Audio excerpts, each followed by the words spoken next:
Warning, listening to Unleash Your Genius can be good for your health. Symptoms may include looking and feeling better. More energy, healthier kids, and increased productivity. Unleash Your Genius podcast brings you the science, art, and philosophy of health, wellness, epigenetics, and lifestyle. Stronger, fitter, faster. Naturally, holistically, simply. Hey, what's up, everyone?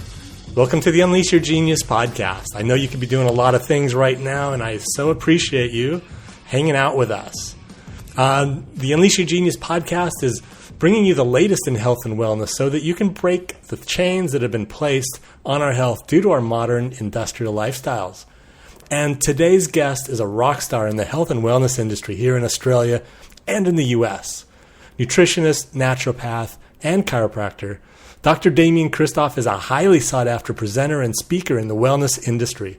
With over 20 years of experience, Damian's in-depth knowledge of the body, the nervous system, food, functions, and responses, coupled with his friendly and dynamic presenting style, has him in high demand. Dr. Damian focuses on food as a key to unlocking optimal health and wellness. And he presents in-depth facts and concepts that have never before been readily available to the public, offering all audiences from industry experts to the general public highly valuable content as he engages, educates, and inspires audiences across the globe. Today's episode is What is Your Poo Telling You About Your Health? Welcome to the Unleash Your Genius podcast, Dr. Damian Kristof. Thanks so much, Brian. It's so great to be here, mate, and I really do appreciate being asked to be on your podcast. It's an honor and a pleasure to be here with you. Thank you. Thanks, mate. Hey, look, I know I gave you a brief introduction, but can you tell us a little bit more about you? You know, what I skipped over. I know there's a lot that you do. What do you do for fun? Some of the other things that you're involved in. Yeah, absolutely, Brian. I do a lot of things. Obviously, I'm still in practice, so I practice as a chiropractor. I don't practice much from a nutrition perspective anymore, but I still do talk around the country and I suppose the globe. Last year I went to San Francisco and New Zealand to talk on food and nutrition, and that's always exciting, getting across to the States. And so, I keep busy there, but I've also got myself a muesli company that I'm really proud of. That's a company called Forage, and that's primal, I suppose, inspired around healthy eating, just great foods, really, for breakfast. And then, of course, I'm involved in the Wellness Couch and the Wellness Guys. I've got the podcast there, the Wellness Guys and 100 Not Out. So really busy doing those things and absolutely loving all of that. But on top of it all, which is, I suppose, the inspiration for me doing all of the things that I do is my family. So I have Jackson, who's just turned 16, and my wife Amber, and we're a tight little family. We do some great things together, and we travel lots and have a lot of fun, a lot of good times. Nice. Now, I've heard you are on Triple M. That is the other thing I do. That's right. I do. I'm on Triple M. I get onto Triple M in Melbourne during the drive time slot, which is the 3:30 to 5, or the 3 o'clock now, the 3 to 5 time slot, with James Brayshaw and Billy Brownless, and I talk all things healthy and all things well-being.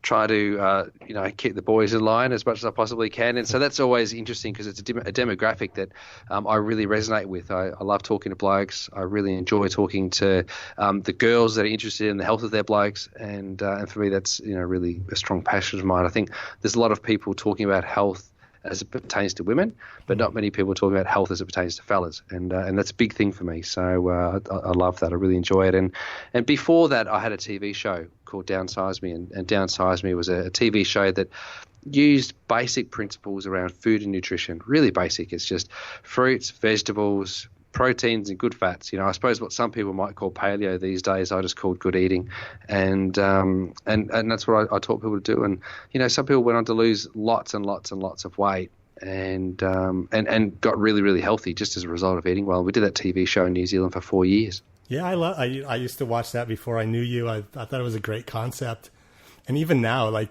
we go to Melbourne for conferences.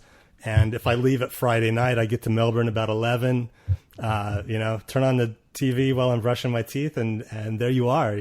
You're Still plugging away at that. It's cool. It's still on.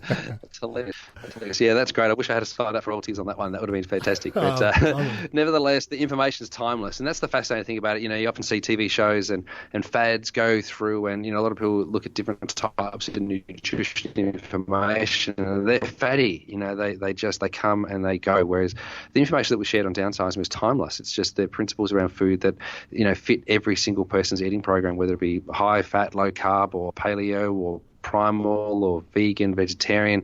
The principles we shared in that particular show are timeless principles. Right. Cool. So look, I got you on here. I wanted to talk about a specific subject. Yep. Love talking about this subject. You know, just a backstory. You know, when I was growing up, my dad, he was a real life cowboy. He was hired by ranchers to go and herd cattle or mend fences or, you know, work with the horses. And so I got to go along with him when I was a kid, and I was around all these animals. And, you know, one thing that I distinctly remember is that when an animal's bowel movements were not quite right, that was a pretty obvious sign that something wasn't right with the animal, and we had to look at what was going on there. And, you know, as humans, I think it's, you know, it's a subject that we don't talk about. It's not, you know, but poop and bowel movements, you know, I think you can tell a lot about a person's health by their poop. And I know that I've heard you speak about this before. And so I'd like to get, I don't want to say down and dirty, but I like to, let's talk about that a little bit, you know. So I think we start out, so what's normal, Damian? What is a normal bowel movement? Well, if we just go back to the backstory, I suppose, of poo, it's one of those things that many people just don't want to talk about. They don't like to talk about it at dinner. They don't like to talk about it at breakfast. They don't like to talk about it in just social conversation. I think blokes maybe have chatted about it. Maybe girls in a small way have spoken about it. But everybody enjoys talking about it when they get talking about it. You know, it's funny, it's entertaining.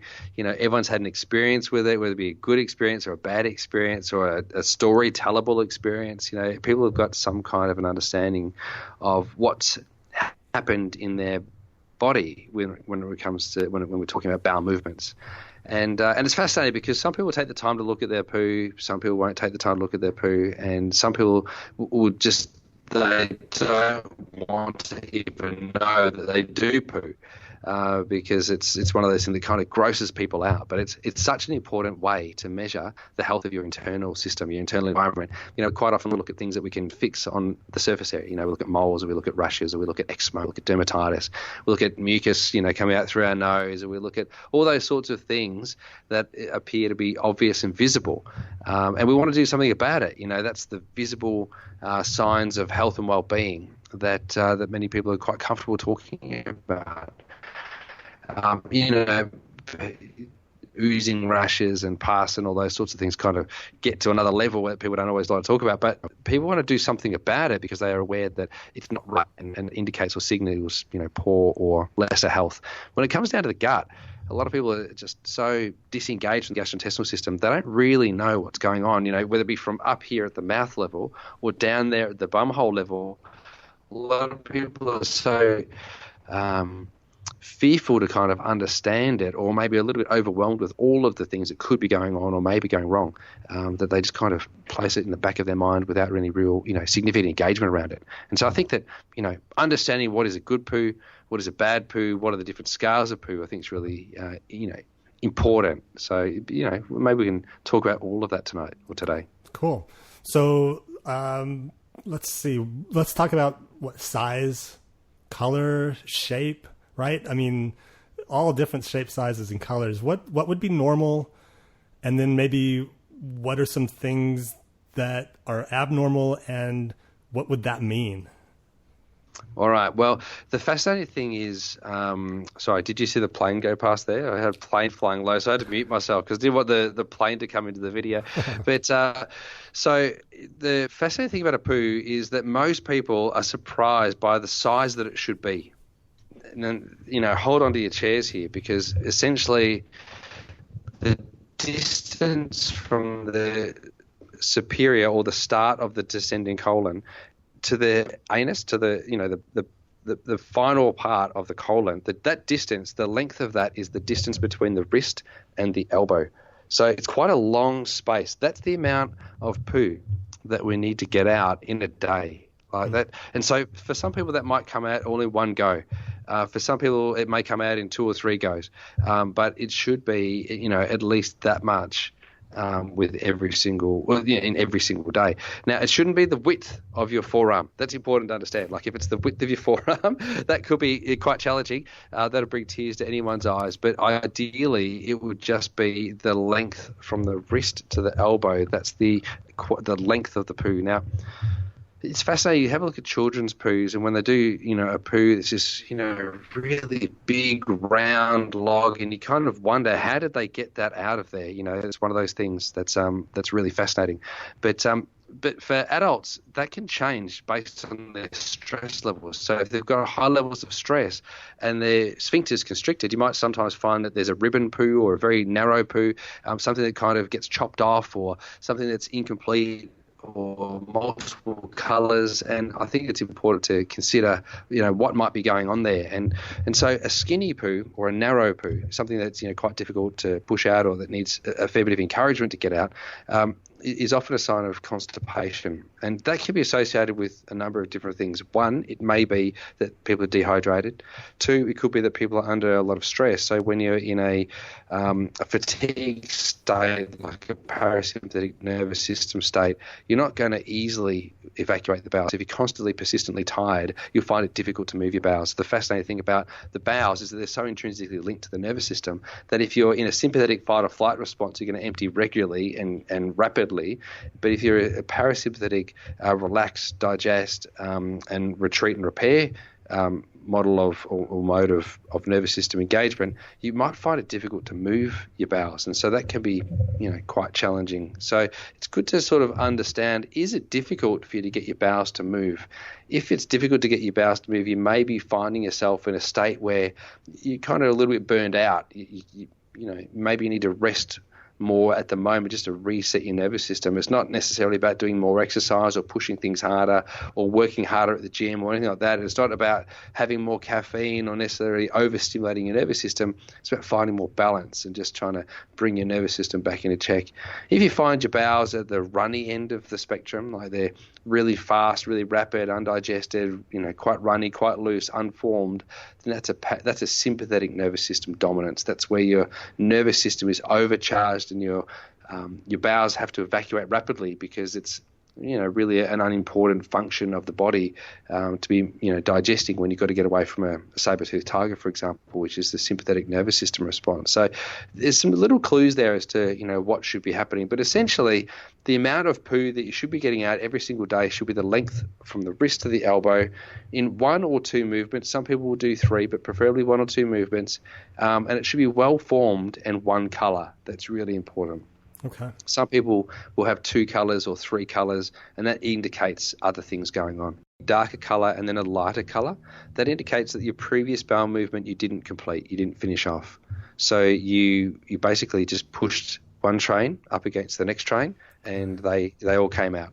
Ideally, what would happen is you'd have just one colour coming all the way through in one movement, rather than actually having multiple colours. The multiple colours signal different meals or different days of food coming through the gastrointestinal system, and preferably it all be just one brand, one flavour coming through.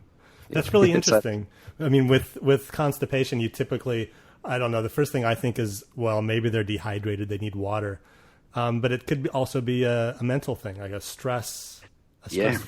mental stress. Absolutely. Yeah. Well, both you and I are doctors of chiropractic, and, understanding the intricate nature of the nervous system, and also being very, very mindful of how the nervous system, the digestive system are intrinsically linked.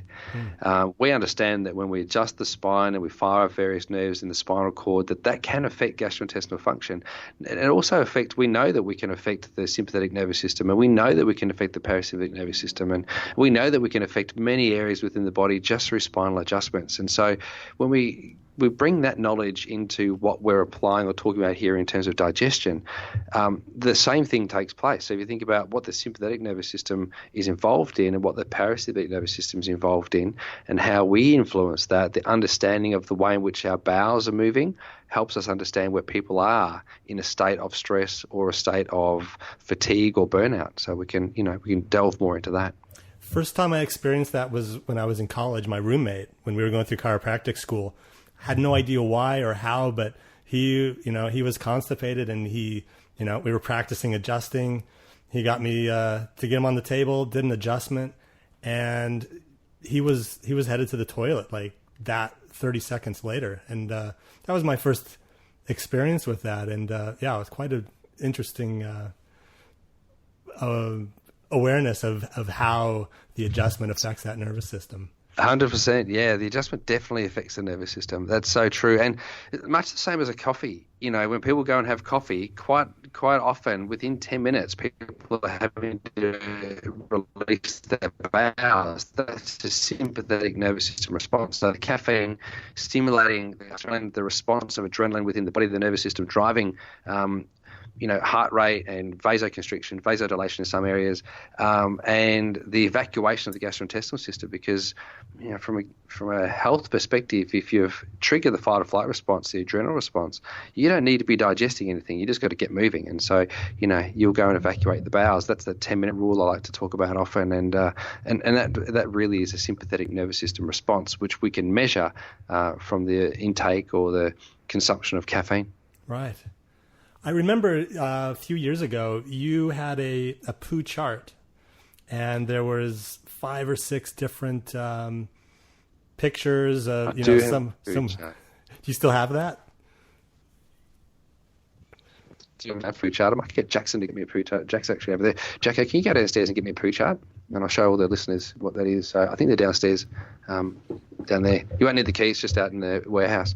So we're going to get a poo chart to show everybody, Brian. Awesome. The poo chart's 7 pictures, and it's available on my Forage Cereal website. So if you go to the Forage Cereal website, it's foragecereal.com. And then once you subscribe to the website, you don't have to buy anything. Once you subscribe to the website, you'll be taken to a new page where you can download the PDF of this particular poo chart.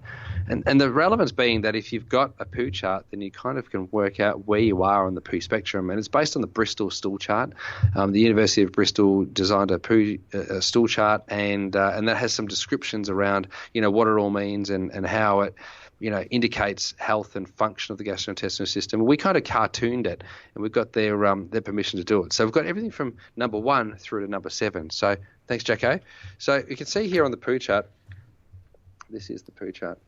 And this is slightly different to the one that you've seen, Brian. I think you saw the little cartoon one with lots of mounds. Yep. I do have that one as well.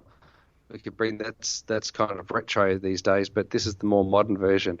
And you'll see that at the top here we've got number 1, which is pebbles, and then down the bottom there we're talking like the gravy train. That's number 7. That's the gravy train, and so we're talking there about the pebble ones at number 1 indicate a lot of retention, hanging on to food and gastrointestinal contents for too long. So the bowels are responsible for dehydrating bowel matter, and that takes all the water out. The water is responsible for rehydrating us. When you dehydrate the stool, you need to move it out. The longer you keep it in there, the drier it actually gets, the smaller it actually becomes, and the more firm it becomes. And so often we see children who are dehydrated really struggling to move their bowels, and their parents go into a bit of a panic and insert suppositories and use laxatives and all that sort of stuff. And really at the end of the day, the baby or the child really just needs more hydration. Quite often we see people are dehydrated when they've got that number 1 constipated presentation of stool or bowel matter. The other end of it indicates significant health issue, and so continuous gravy train is a really significant health concern. And so we're now doing a lot of bowel screening in Australia for bowel cancer. A runny, unformed bowel movement that's consistent usually indicates that there's some kind of malabsorption profile, some kind of inflammatory process taking place in the gastrointestinal system. If there's mucus there, then that's even more of a problem, and you'll notice that there's mucus there because it's all quite wet, and that unformed nature is of concern. If you see undigested food in that stool, then things are moving too fast. So there's a stress response going on there. There's a sympathetic nervous system response. Undigested food is a sign that things are moving through too quickly. And then if there's moisture and it's unformed, then that's a really unhealthy gut. And that needs to be looked at and checked out by your healthcare professional. If they can't be brought under control very, very quickly, then you've got to go into a medical sort of environment. But preferably you'd see your chiropractor or your nutritionist, naturopath first to get all that sorted out. And then if it needed to be escalated, it could be escalated to the GP and then to the gastroenterologist down the track. But you should really definitely get on top of the gravy train very, very quickly. Okay. And so food and our diet, is there any diets or anything that we should look at? I mean, obviously increasing fiber, vegetables, fruits and vegetables. Is there anything like that can help to form a more consistent bowel movement habit? Yeah, absolutely. I think that most people will be aware that if they have a curry, the gastrointestinal system is going to get blown up a little bit. Or if they have some chili, they get chili-a-nus the next day, and they can really feel things stinging on the way out. So there's definitely indication there that diet plays a significant role in the health of the gastrointestinal system. So in the past, we've often spoken about increasing fiber to improve the movement. Well, the new understanding, I suppose, is that too much fiber can equally be as irritating to the gastrointestinal system as not enough fiber. And so then there's the question, you kind of go, well, what should I be eating? How much fiber should I be consuming and all that sort of thing? And so really the way in which it should go is you should be eating just enough food to take you out of hunger. In other words, to get you into a state of satiation. Don't eat too much food, but eat enough food, and mainly eat plants. So if you can mainly eat plants, in other words, if you're eating mainly nuts and seeds, fresh fruit and vegetables, your body's going to be in really, really good health. If you then have some gluten-free grains, that's going to be fine. But then add your proteins. You want to make sure you're having protein of some sort, whether it be animal-based protein or vegetarian-based protein. Some kind of protein with every single meal is really important. So for me, if I'm having eggs for breakfast, we'll also have some vegetables with that. If I'm having forage for breakfast, I'll make sure I'm having some yogurt and some rice milk or some almond milk with that and some fresh fruit. So that's a way in which we do breakfast to make sure that we're getting fruit and or vegetables into our start of the day. Then at lunchtime, I'm always having some kind of a salad or cooked meal with some vegetables again. So I'm generally aiming for 2, 3, 4 or 5 vegetables in most of my meals. So if I get 2, 3 or 4 or 5 vegetables in my lunch meal, then I'm aiming for 2, 3, 4 or 5 vegetables in my dinner meal. I'm easily going to be getting my minimum requirement of fruits and vegetables in my diet. And the more fruits and vegetables I eat, the more fiber I get into my gut and the more hydration I get into my gut. And it's the hydration that's probably the most important thing. It's about getting enough water into the gastrointestinal system as well as matching fiber types, but more unprocessed fiber types, the stuff that kind of drags water through the colon at the same time as nourishing the body. Right. So bowel movement. Does that make sense? Absolutely. Yeah, for sure. The fiber, the health of your gut, and the motility. Yeah. One bowel movement a day is pretty. That's fine. That should be good. If somebody goes more than that, or less than that, once every 48 hours, is that anything to worry about, or? It's just a bit slow, it's a bit slow. And, one of the things I like people to do, Brian, in this regard is to kind of check the speed at which their bowels are moving. So not with a radar gun. Like I don't want you to go and check to see if it's 38 k's an hour coming out the backside. Like what I'm wanting people to see is how quickly do sesame seeds go from the mouth to the backside? Or how quickly does corn go from the mouth through to the backside? So corn and sesame seeds are tough for most people to digest. Sesame seeds mainly will be tough for people. Corn, if you're Mexican, you will digest it. But if you're not Mexican, you'll probably find that corn will come out undigested.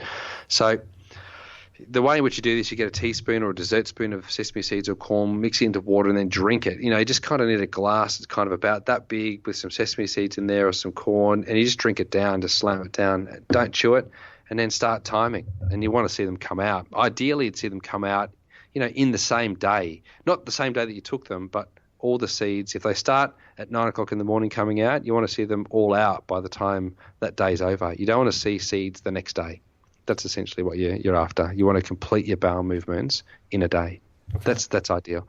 So your bowel movement should be every 12 to 24 hours. So if it's a 24-hour bowel movement, you're basically going to want to move about a forearm's length of bowel matter in one movement. If you're only punching out, a palm-sized bowel movement once every 24 or 48 hours, that's not enough food. That's just not enough matter. It should be a lot more than that. So people should be mindful of how much actually comes out and how frequently they're moving their bowels, and then also how long does it take for stuff to get out. Essentially, the stuff that's got to come out is toxic. It's no good for the body. We don't need it. We're not going to eat it again. It's going to serve no benefit to the body in terms of nourishment. All the water's been taken out. All the vitamins have been taken out. All the minerals have been taken out. So anything that we could have got from that matter is already out.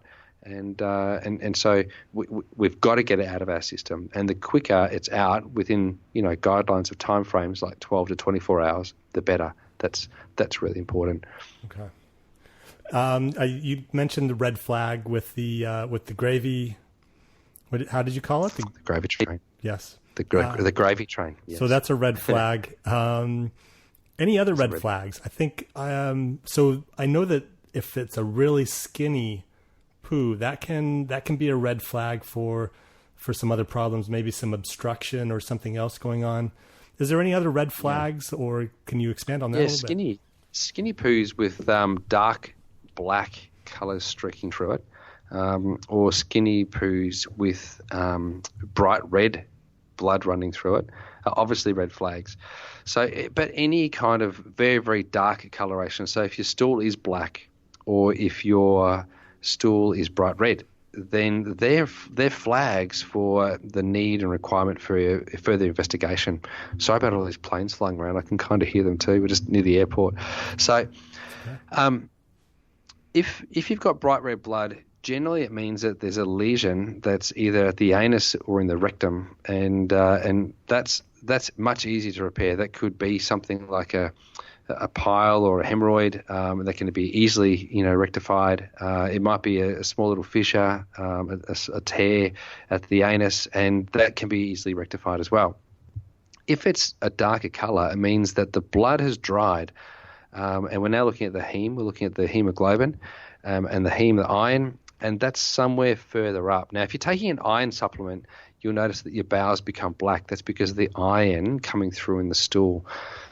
Now, generally that means the iron wasn't absorbed. So that gives you an indication of the quality of your iron supplement.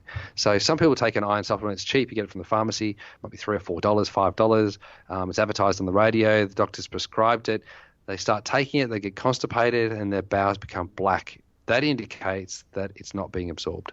You need to get a vegetarian source of iron. It's usually prescribed by a naturopath, or you can go to pharmacies and get these iron supplements, but it's a non-heme version of iron that's non-constipating, and that's a much better way. But you will pay more for it. You'll pay $10 or $15 for this particular type of iron, which is far better absorbed than the cheap stuff that makes your stools black. So it's a very important thing to consider there. It's crucial. Thanks. In terms of other red flags, farting a lot is a red flag as well. So if you fart a lot and it smells, that's a red flag that things aren't moving really well. You've actually got a lot of extra bacteria. A lot of extra fermentation in the gut, and generally that means you don't have enough good bacteria in the gut. So there's a lot of talk around at the moment around the microbiome. Oh, sorry about that. Hang on a second. There we go. We're back. My screen just jumped off. There's a lot of talk around the microbiome at the moment, and people are quite concerned about fermenting foods and taking the right sort of probiotics and all this sort of thing. The key thing to understand is that most of our microbiome is established when we were born. It continues to repopulate based on the foods that we eat. And there's various things that we can do that destroy our microbiome. So taking antibiotics, for example, or for women using the contraceptive pill, having very hot foods continuously all the time can be very, very bad. Having continuous diarrhea or having gastrointestinal infection can be significant effectors of the health of our gastrointestinal system. So using probiotics, the right strains of probiotics, and these can be prescribed to you from various health practitioners to make sure that your gastrointestinal system is healthy is really, really important. So it sort of begs the question, do other probiotics that aren't prescribed, do they have a role to play? And the answer is yes. So we look at Yakult, for example, which is the Shirota strain of bacteria you find in fermented milk at the supermarket. That has a role to play in the gastrointestinal system. It's not a huge role, but it has a role to play, and it actually assists other bacteria in growing. There's the lactobacillus LGG that we'll find in certain capsules that you can actually take, from companies that you and I would prescribe from, Brian. But you can also find that in yogurts like Valia, and that LGG has got a really very specific role to play in the management of eczema, atopic dermatitis, hay fever, asthma, those sorts of issues. And so large amounts of that probiotic can actually have a significant effect on the health of the body as well. But there's other types of probiotics like the Rhamnosus strain of lactobacillus, which is associated with the reduction of incidence of irritable bowel syndrome, helps to digest fructose and fructan. So people who are fructose or lactose, fructose malabsorptive, not lactose, can take that probiotic and get an improvement in gastrointestinal health. So there's so many different strains of bacteria that are, that are involved in the health of our gut. That some guidance in the selection of the type of probiotic is a really good idea. But just a general healthy way to keep the gut nourished is to use yogurts and fermented and cultured foods, as well as fermented, fruits and vegetables. If you look at, olives, for example, that have been fermented or they've been preserved. If you look at sauerkraut, and if you look at kimchi, you look at kombucha, you look at those sorts of fermented food products, they can assist the gastrointestinal system in maintaining really good health as well. And getting a large variety of those different strains as well, right? Yeah, you want a larger variety. I see some people just take the same probiotic after month after month after month after month, and it's the same probiotic going in. That's only maybe 2 or 3 or 10 strains of probiotic, of bacteria, but there's, hundreds of strains of bacteria that go into our gastrointestinal system. And trillions of bacteria in our gastrointestinal system. There's more bacteria in our gut than there is human body cells, that make up our body. So it's a really important thing to consider, that we need to have lots of bacteria. When I see mums, disinfecting everything, and I see dads, getting, nappy wipes out and rubbing the kids' fingers and cleaning off all of the dirt, I'm thinking to myself, oh my gosh, you're affecting the microbiome of that baby. You're affecting the immune system of that baby or that child. It's better for you to let the baby get a little bit sick from some of the bugs that it's touched or some of the bugs it's ingesting, because that builds up immunity and actually helps the microbiome of the individual get stronger and stronger, and the microbiome of the family get stronger and stronger and stronger. Right. Awesome. Hey, what did we miss? I think you covered it all. I think we've got a bit there, haven't we? There's quite a lot there. Yeah, that's brilliant. Thank you. We got to have you on again and talk about something a little more sexy. Yeah, no worries. I love talking about that sort of stuff. But look, definitely, the whole poo thing is such a big thing, and I could talk for hours and hours and hours on it, because there's so much to explore, and almost every day there's a new discovery around what we could or should be doing to keep our gastrointestinal system healthy, and it's hard to keep track of it all. It's really difficult for people to keep track of it all. I think the key thing is to keep it simple. Make sure that your diet's really solid. It's made up primarily of plants. You eat some kind of protein, as I said, whether it be animal-based or vegan, vegetarian-based, I don't mind as long as you're eating enough protein. Have good quality fats. Include fermented and cultured foods in your diet. And, don't be too scared about some of the myths. There's a lot of myths that are perpetuated around about food, and that's concerning. That's making people make bad decisions and poor choices. So, I'd encourage people to eat a more primal way. You definitely don't need to put your body into states of stress like ketosis to maintain health and well-being. You've got to, really just focus on eating good food. That's important. Brilliant. Yeah, great advice. So, Damian, what are you currently working on professionally? What are you doing? I know you're at the clinic and you're working with the cereal, the Forage. Yeah. Still working on Forage. We've got some new things coming up, some new products coming out, which are really exciting. Some more grain-free options and some more, kids versions, so that we can have children eating really healthy as well. So I'm looking forward to that coming out this year in 2017. Working on the Wellness Breakthrough, which is a retreat that the wellness guys run. So that's with Lawrence and Brett. So that's a big deal. And then the Wellness Summit's going to be in New Zealand next year. And so that's 2017 in New Zealand, in Auckland, in August. So that's going to be very, very exciting. And so working on all those sorts of little projects at the moment. And of course, Vita, which is my practice in Melbourne, is continually a work of, you just continue to work on your practice, don't you, Brian? It's It's one of those things that we love to do, and it's one of those things that consumes us. It consumes our life. We're chiropractors because of our lifestyle, not chiropractors because we want to become millionaires. Right, absolutely. Damian, thank you. You are a millionaire already, Brian. In spirit. In spirit, that's yes. right. So tell me about the breakthrough. How can people find out more about the breakthrough that you mentioned? Some people struggle with, just health decisions or achieving health goals or jumping over hurdles with their health. There could be some significant hurdles with health like cancer or multiple sclerosis or whatever, or amputations or blindness, deafness. I'm saying that because they're the sorts of people who've had at our breakthrough in the past. This event's a 3-day event where we really delve deep. Like we go really deep to try and assist you in creating a breakthrough, a shift in your consciousness around the decisions you're making around food, lifestyle, mindset, nutrition, exercise, all of that. And so we drill deep. So if you want more information about that, you can either go to thewellnesscouch.com, or if you go to thewellnessbreakthrough.com and look at the videos that are on there, look at the testimonials that are on there, then you can just register with that on the actual website. How can people get in touch with you specifically? If people go to my website or Facebook page, you can go to Facebook, Damian Kristof page, I think it is. It might be Dr. Damian Kristof page. If you search Damian Kristof, you'll see me. There's 2 Damian Kristofs in the world. The one that's in the US, that's not me. I'm the one that's in Australia. You're the good-looking one. Have you seen it? Have you already checked it out, mate? And then the other one, you can actually go to my website. You go to damiankristof.com. You can subscribe there, and I'll send you newsletters from time to time. But usually, it lets you know where I'm doing a seminar or a presentation. You get different specials to Forage or events that I'm running, that sort of thing. So I never hound people on my websites. I really like seeing people subscribe to a website. I get excited by the numbers. So, but if you subscribe to it, I won't hound you, but you can go there, damiankristof.com. Thanks, Damian. And I'll have links to all your stuff on our show notes, so go check that out at www.unleashyourgenius.com.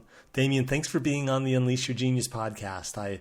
You're a superstar, and I appreciate your time, and it's been fun, and I can't wait to do it again. Thank you. Thanks, Brian. Thanks so much. Say hi to your family. I love your family. They're beautiful people, and I look forward to seeing you soon, mate. Thank you.